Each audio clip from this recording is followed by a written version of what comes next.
Hello, my name is Sarah Perlis, and I'm going to be presenting on Chapter 38, which is the development of gender identity, gender roles, and gender relations in gifted students. And this article came from actually a journal of counseling and development, so there's a lot of commentary on how to counsel gifted students. So before I get into the article, there's a lot of vocabulary that's necessary in order to understand really what is going on in this article. So they define giftedness as one's potential for exceptional achievement or eminence in a domain. Gender identity is defined as the subjective sense of one's maleness or femaleness. Gender role is the expectations of a society about the proper behaviors for females and males. Gender relations are attitudes and behavior of males and females in relationships with one another, and the ways in which gender roles shape social relations. And distance from power is the distance that an individual must travel to reach the center of power in any domain. So those are common vocabulary words that you'll see throughout the article. So the article starts off by discussing gender identity development, and babies and toddlers especially have a very fluid gender identity. Toddlers and infants usually don't have a preference of who they play with or what kind of toys they play with. By early childhood, usually between ages 4 and 7, gender identity becomes very much so more important for children. This is in early elementary school. You start to see most students have same-sex friends. Their interests begin to change towards gender-normative interests, clothing, and people tend to adhere to gender norms as you get into that early childhood time. But you can see kind of how that gender identity is developing from when you're a toddler and it's very fluid to when you're in early childhood and it becomes a little more structured. Gifted girls are more similar to their gifted male counterparts than they are to their non-gifted female peers. So basically, most of the times you would find that gifted females would relate more to gifted males than they would to non-gifted females. But because this gender identity is becoming a lot more strong, girls often prefer to be friends with same-sex friends. Being gifted is often a more important factor than gender in these developing friendships, and it can be confusing for gender development in girls, especially because most girls usually have same-sex friends, but this factor of giftedness influencing who they become friends with can be confusing. Gifted girls not only are likely to enjoy boys' activities, but also may have an early awareness of sexism and reject the second-class status of female gender roles. So the authors of this article thought that this awareness of social inequality would be more obvious to a gifted female student than it would be to a non-gifted female. And gifted boys also struggle with gender identity issues when they prefer creative activities to activities prescribed for males, most notably sports or other active activities.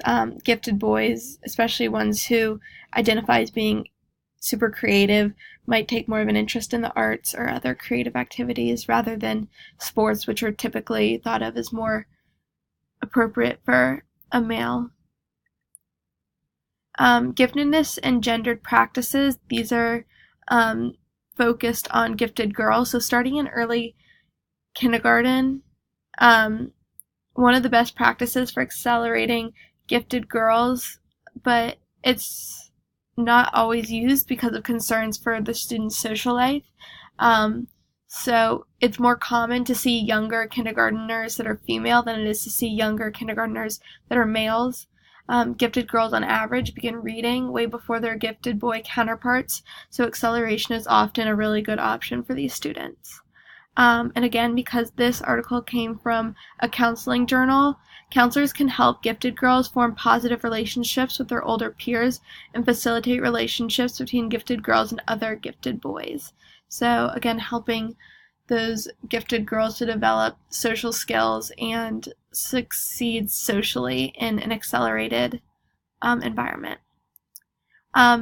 And And of course, everyone has heard about the stereotype that girls are bad at math. It's a very common stereotype for female students. There's no research that backs this claim that there are gender differences when it comes to ability in math courses. But mentally, this does have an impact. Many girls who have this stereotypical belief about their ability in math underachieve in math and science subject tests because of just the impact that the mindset has on their performance. And also, gifted girls have a tendency to overextend themselves, being involved in too many academic and social activities. And then, again, what can counselors do to help gifted girls? They could help girls overcome the bad at math stereotype through professional development, exposing girls to the possibilities that they can have in the sphere of STEM. And again, this is becoming way more common as we move into a very STEM-focused education system. And also, counselors can help by counseling moderation for gifted girls, helping them prioritize their interests and activities so they don't overextend themselves and burn out. So now we're going to look at giftedness and gender practices in gifted boys. A nationwide study looking at students with high ACT scores and low school performance showed that white, high socioeconomic status males from suburban areas made up the largest group of this, people who perform well on standardized tests, but their school performance was low. And on the opposite of what is done with gifted girls, kindergarten redshirting is the practice of holding back a child for an extra year before kindergarten. This is very much so more common with boys who are seen to need maybe a little more time to socially mature before going on to kindergarten or first grade. But there's very little research to back up this practice. And underachieving is also a way more common thing to see in gifted boys. Gifted boys often underachieve to establish their masculinity with peers. It's the sort of I don't care about school mentality that maybe they think their peers will think is cool. Gifted boys often do not turn in homework or do not participate in class as a way of showing boredom or that they're not being challenged enough. Gifted boys who misbehave out of boredom are at risk of misdiagnosis of ADHD. And underachieving gifted boys outnumber underachieving gifted girls by a factor of 2 to 3. So again, this is a problem that you see a lot in gifted boys. So what can counselors do for gifted boys that we see these problems in? Counselors need to be aware of the circumstances that lead to gifted boys to underachieve or act out of school. Maybe they're not being challenged enough and some sort of enrichment or accelerating would benefit these students.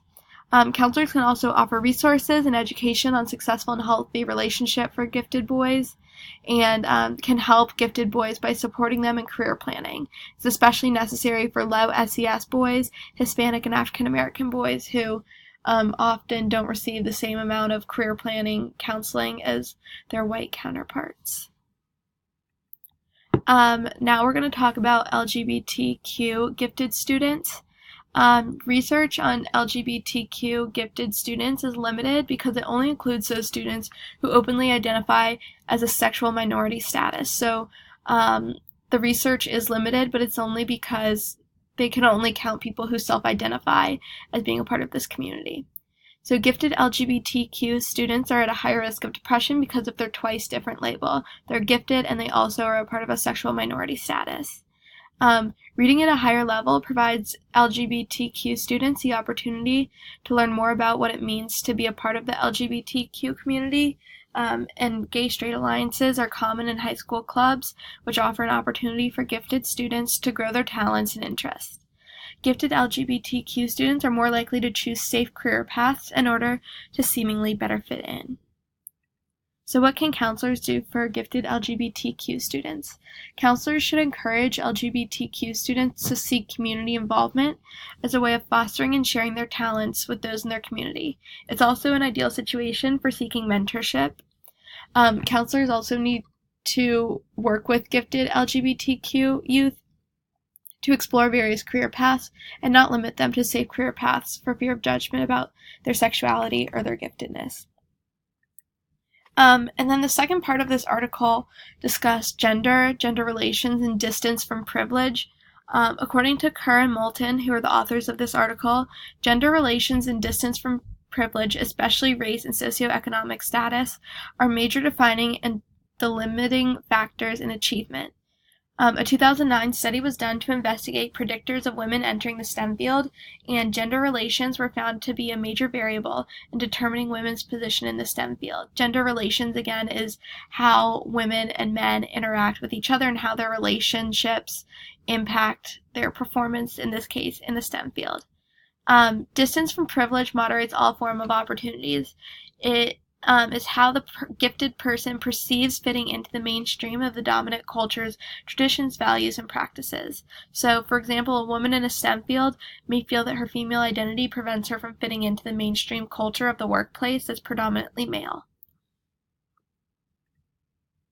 And a model presented by Kerr and Moulton in 2009 includes that the potential an individual has to succeed and his or her ability should take into consideration their ability to overcome barriers that are created by that person's distance from privilege. For example, in the article, they said this model would predict that a poor, rural African-American girl with above average math achievement scores who has managed to graduate high school and enters a prestigious college may have as much potential for persistence and achievement in STEM majors as a wealthy European American boy with a very high math achievement scores at the same college. So therefore, this rural African American girl has a further distance from privilege, so this model would predict that because she's had to overcome she's had to overcome more barriers to get to the same place in their lives, that she would have technically more ability because she was able to overcome those barriers.